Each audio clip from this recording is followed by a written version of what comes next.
Chegamos para mais tutorial. Llegamos a un tutorial más del alimento diario, de un nuevo libro. En esta oportunidad es el libro número 4 de la serie Palabra, Vida y Edificación. Es el Evangelio de Juan. El título de este volumen es El celo por la casa de Dios. Hoy nosotros vamos a hablar del tutorial de la semana 1 de este volumen. El título es el mismo título del volumen, El celo por la casa de Dios. Entonces aquí, ya en el día lunes, el subtítulo es Una vida de la iglesia llena de alegría. Esto es muy bueno, una vida de la iglesia llena de alegría. Entonces, aquí habla del vino nuevo. Vino nuevo representa a la alegría. Y aquí nos muestra, al transcurrir la semana de este volumen, que Dios, en las bodas de Caná de Galilea, ya nos mostró su intención. Nuestro Dios es un Dios alegre, un Dios que le gusta hacer fiestas, de estar juntos. Nosotros vamos a ver que su delicia, aparte del Hijo, es también incorporar en esta unidad al hombre, gracias al Señor. Entonces, aquí dice, abajo, voy a leer un pedazo del alimento diario, un trecho del alimento diario. Cuando la palabra llega, la presencia del Señor también llega. Por eso invitemos a Jesús y sus discípulos. Invitemos a quien ha disfrutado de la palabra y la ha practicado. Los adolescentes que son simples y obedientes, y también los jóvenes, los capitanes y las tropas. Entonces, este es el mover actual. La vida de la iglesia tiene que ser una vida de la iglesia dinámica, no aquello convencional, tradicional. Uno espera al otro, no. Entonces, hoy, gracias al Señor, nosotros podemos usar a los adolescentes y a los capitanes de tropas, que son los jóvenes maduros, para ayudarnos a comandar esta tropa. Ustedes van a ver que nuestras reuniones han sido una bendición. Está llena de alegría, gracias al Señor. Ese es entonces, aún en Caná de Galilea, allí había 6 tinajas de piedra. El número 6 representa al hombre, porque el hombre fue creado en el 6º día. Estas 6 tinajas de piedra eran hechas para la purificación. Aquí dice, las 6 tinajas de piedra eran usadas para la purificación, para lavarse las manos en rituales y ceremonias de la ley mosaica, que terminaron tornándose una práctica meramente religiosa y sin vida. Entonces, antes era algo alegre, una boda alegre, pero el hombre hizo de esto simplemente un ritual y una ceremonia religiosa totalmente sin vida. La intención de Jesús de mostrar en las bodas de Caná de Galilea, para mostrar que Él trajo la vida, y la vida trae alegría, y esta vida es tipificada por este vino, que había terminado el vino, y entonces, después de pasar por esta palabra de Jesús, la madre de Jesús había hablado a los sirvientes: haced todo lo que Él os diga. Y los sirvientes hicieron todo lo que el Señor le dijo. Ellos hicieron exactamente de la manera que el Señor les habló. Y ahí, hermanos, entonces hubo ese milagro, que hasta el maestre Sala elogió al novio. Los otros guardan. Primero ofrecen el buen vino, y al final, cuando ya están todos ya están todos borrachos, ofrece un vino inferior, pero usted no. Usted ofrece un vino de mejor calidad al final de la fiesta, gracias al Señor. Esto nos muestra que nuestro Dios es un Dios que le gusta hacer fiesta con el hombre, festejar con el hombre. Nuestra prioridad es hacer la obra de Dios. Usted ve que nuestra prioridad es realizar la obra del Padre. ¿Por qué es esto? Porque Jesús, Él descendió a Cafarnaúm juntamente con su madre, sus hermanos, pero Él llevó consigo a los discípulos. Entonces aquí nos muestra que el Señor cuidaba de su familia también. Pero hermanos, entre cuidar de la familia y servir a Dios, servir al Señor, nuestra prioridad es realmente hacer la obra de Dios. Colocar en primer lugar como prioridad esto sin desmerecer a la familia, sin dejar de cuidar a la familia. Pero si nosotros cuidamos de las cosas de Dios, ciertamente Dios va a cuidar de nuestra familia. Esto ha sido nuestra experiencia. Cada vez que colocamos la obra del Señor en primer lugar, el Señor también, a su vez, cuida de nuestra familia y de los nuestros. Entonces aquí hay una frase. Por eso el cuidado con la familia no debe ser una justificativa para dejar de lado nuestra responsabilidad delante del Señor. Esto es verdad. Y comienza a hablar también en Juan capítulo 2, versículo 13. La Pascua de los judíos se aproxima. Entonces, la Pascua de los judíos, ¿qué era? Era la vieja religión, sin vida, rituales y ceremoniales vacíos. Esto es el paño de fondo, el contraste de la Pascua en aquella época. Hacían aquello simplemente para obedecer la ley mosaica, pero era totalmente vieja, anticuada, no sirve para el propósito de Dios. Sin vida, Dios quiere dar vida al hombre, pero infelizmente hicieron algo tan sin vida, llenas de ceremonias, rituales. Pero Cristo vino para terminar con esto. Cristo vino para promover la vida. Oh Señor Jesús. Entonces, Dios quiere que vivamos alegres. Miren, Dios quiere que vivamos alegres. Y esto, el versículo aquí principal es Proverbios 8:31. Muestra que la relación del Hijo con el Padre desde la eternidad pasada, vamos a ver aquí en 8:30. Con él estaba yo ordenándolo todo, y era su delicia de día en día, teniendo solaz delante de él en todo tiempo. Miren, desde la eternidad pasada, el Padre y el Hijo ya disfrutaban de esta alegría de estar juntos. Y aquí, el Hijo, aquí también otro texto, en la King James actualizada, dice, entonces yo estaba con él y cooperé en todo como su arquitecto. Día tras día he sido su placer, siempre sintiéndome muy feliz al lado suyo. Oh Señor Jesús, esto es muy bueno. La relación entre el Padre y el Hijo está permeado de alegría y placeres mutuos, mostrando la naturaleza jubilosa de Dios.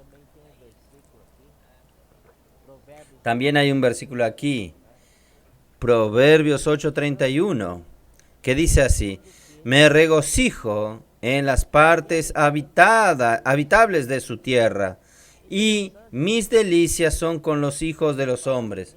Es interesante que en este versículo él dice así, alegrándome con los seres humanos.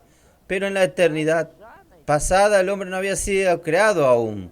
Pero ya en la eternidad pasada, según la unisciencia de Dios, la presciencia de Dios, Dios en su intención original ya incluyó al hombre para este disfrute, para esta alegría, para este regocijo, juntamente con él y con su Hijo. Entonces, esto me hace recordar en Juan 17, 21, podríamos ver que en Juan 17, 21 dice, para que todos sean uno, como tú, oh Padre, en mí y yo en ti. Hasta ahí el Padre y el Hijo siendo uno. Muy bien. Pero él agrega que también ellos sean uno en nosotros. Quiere decir, incluyó a los hombres aquí también.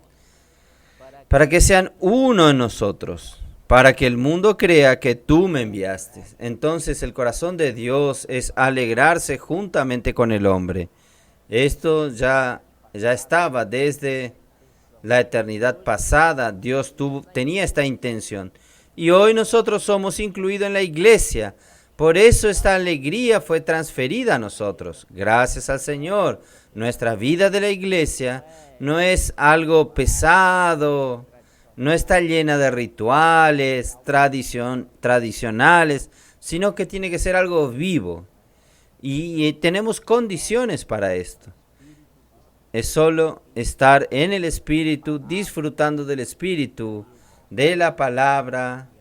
Ahí, hermanos, nuestra reunión van a ser diferente, aún más con la cooperación de los adolescentes y jóvenes también, juntos como capitanes de las tropas, con la inmersión en la palabra. Es sensacional esto. Y esto, hermanos, va aquí en el día jueves, dice, festejar por 1000 años, después por toda la eternidad. Entonces, hay un versículo que es Apocalipsis 19:7. Alegrémonos y exultémonos y démosle gloria, porque ha llegado las bodas del Cordero, y a su esposa, y a ella se le ha concedido que se vista de lino fino. Esta alegría de estar juntos va a desembocar en una boda de alegría. Las bodas del Cordero, es un casamiento entre Cristo y la iglesia, y esta boda va a durar por 1000 años. Gracias al Señor. Esto, hermanos, para aquellos que vencieron, el Señor les va a dar esta gran fiesta de matrimonio. No vi ningún matrimonio, ni un matrimonio que durase 1000 años. Lo único que el Señor mostró para nosotros es que la boda del Cordero va a durar 1000 años. Yo quiero participar y creo que todos ustedes quieren participar juntos de estas fiestas de bodas, donde vamos a alegrarnos juntos con Dios, junto con el Cordero. Solo una alegría va a ser. Esto también se refiere al galardón que el Señor va a darnos, la recompensa que Él nos da para aquellos que van a reinar junto con Él. Esto es por 1000 años. Esto es un regalo grande. Vale la pena hoy nosotros guardar su palabra, practicar esta palabra, inmersión en la palabra profética, inculcar la palabra profética en nuestro corazón, grabar, imprimir, que Cristo pueda grabar su propio carácter dentro de nosotros, llenándonos. Gracias al Señor. Entonces, después del milenio, Satanás finalmente será lanzado al lago de fuego, y el último que va a ser derrotado es la muerte. el último enemigo a ser derrotado es la muerte. Entonces ya estará resuelta todas las cosas que molestan al plan de Dios. Entonces Dios puede entonces juzgar toda desobediencia a través de la iglesia. Gracias al Señor.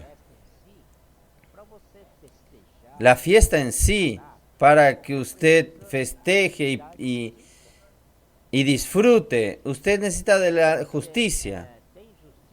Si usted tiene justicia, entonces usted tiene paz. Ahí usted tiene una alegría plena, entonces tener justicia es muy importante. ¿Y cómo usted va a festejar si usted tiene problemas judiciales? No hay cómo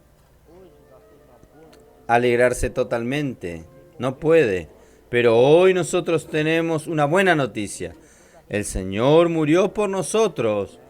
Él cumplió toda redención por nosotros. Entonces, Él nos justificó primeramente para que delante de Dios, objetivamente, seamos totalmente justos delante de Él. Y entonces, de acuerdo con esta justicia de Cristo, nosotros tenemos paz. Y también Efesios 2, allí nos dice que el Señor quitó la pared de separación entre judíos y griegos. Quiere decir, nosotros tenemos paz con Dios y paz entre los hombres. Gracias al Señor por la gran obra redentora que Cristo hizo por nosotros. Nosotros también somos panes ácimos, sin levadura. Son panes sin levadura, sin el pecado. Y también pan sin pecado es ácimo por causa de la sinceridad. Vamos a vivir delante de Dios con toda sinceridad.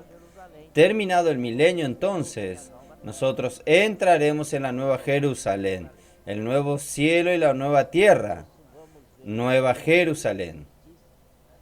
Antes de esto vamos a ver un poco esta justicia, paz y alegría propiamente dicho.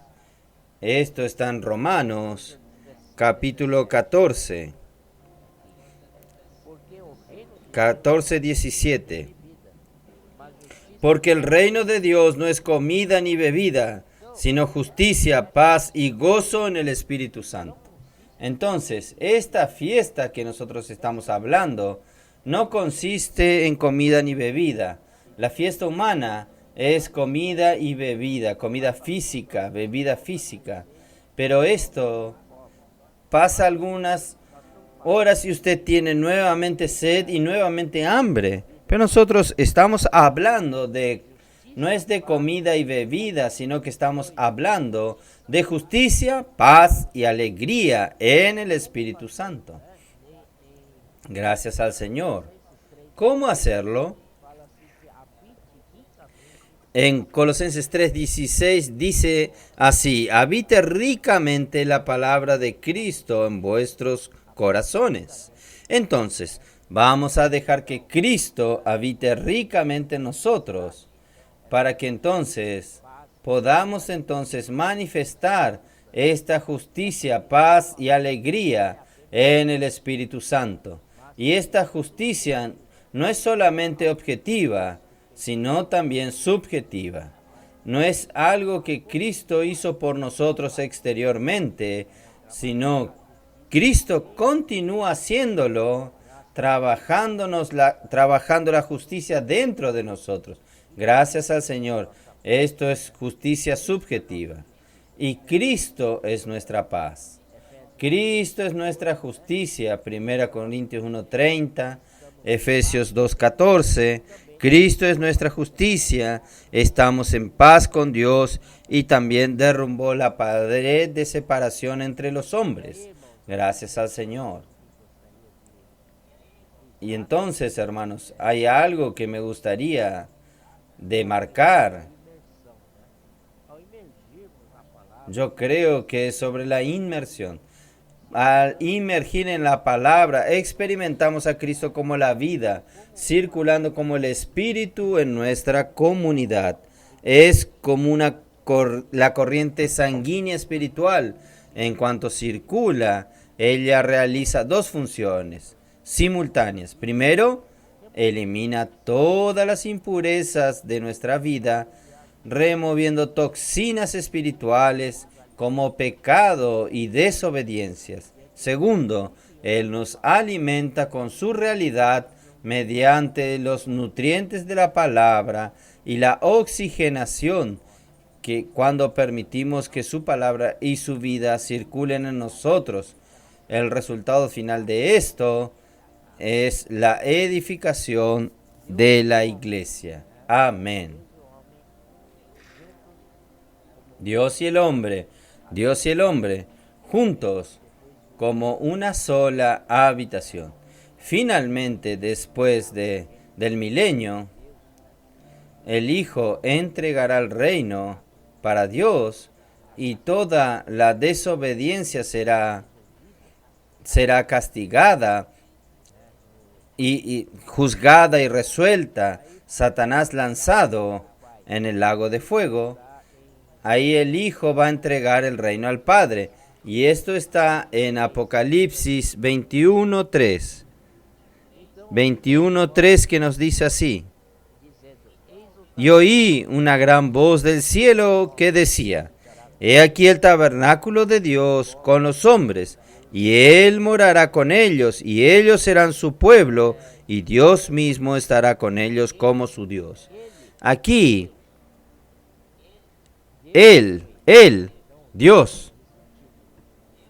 Dios con ellos.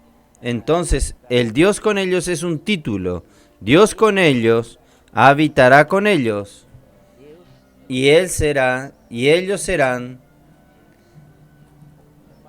y Dios mismo estará con ellos. Entonces, es una entidad totalmente orgánica. Antes era Dios y nosotros éramos hombres, pero ahora es Dios con nosotros. No es una religión, no es una entidad religiosa, es una entidad orgánica. Finalmente, Apocalipsis, Dios va a tener este placer de unirse orgánicamente, totalmente con la humanidad, con los hombres. Oh Señor Jesús, esto es el descanso final. Y después, esto ya es la nueva Jerusalén, la habitación mutua entre Dios y los hombres. Aquí hay una advertencia para que nosotros guardemos en el tiempo en que vivimos, que es hoy, guardar nuestro cuerpo para Dios. Porque Dios hoy habita en nosotros. Entonces, hoy Él ya habita en nosotros. Entonces nosotros necesitamos tener cuidado para no mezclar con cosas del pecado inmorales.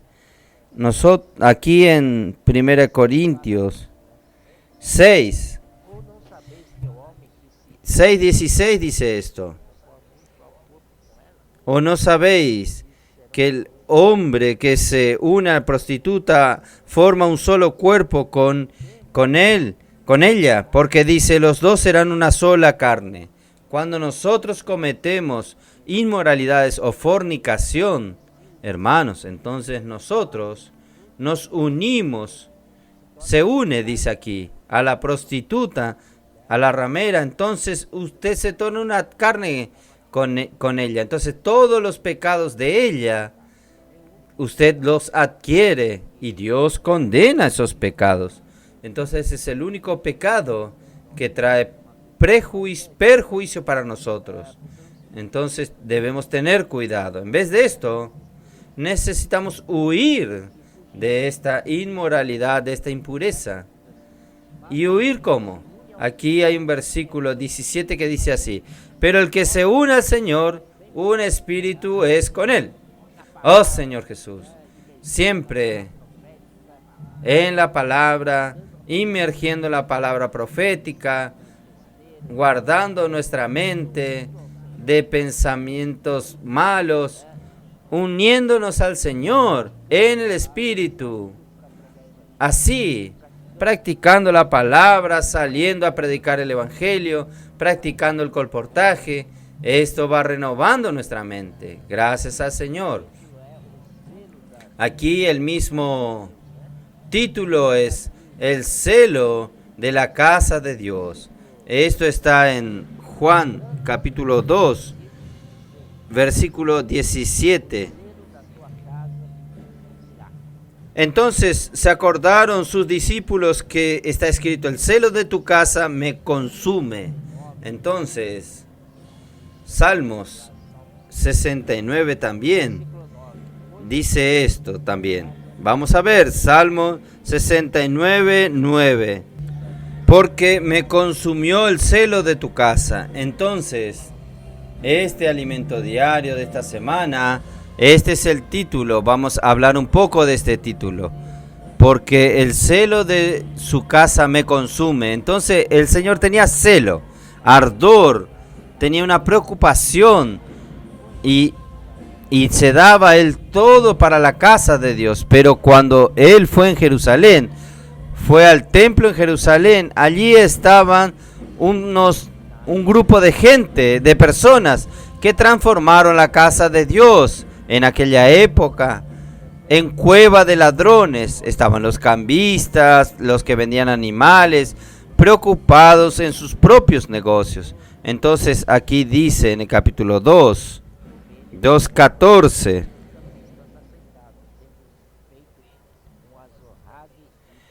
Y halló en el templo a los que vendían bueyes, ovejas, palomas, a los cambistas allí sentados, y haciendo un azote de cuerdas, echó fuera del templo a todos, y las ovejas y los bueyes, y esparció las monedas de los cambistas, y volcó la mesa, y dijo a los que vendían palomas, quitad de aquí esto, y no hagáis de la casa de mi padre casa de mercado.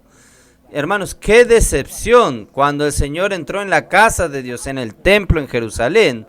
Vio aquella escena allí. Los hombres no estaban preocupados en adorar a Dios, en nada con Dios.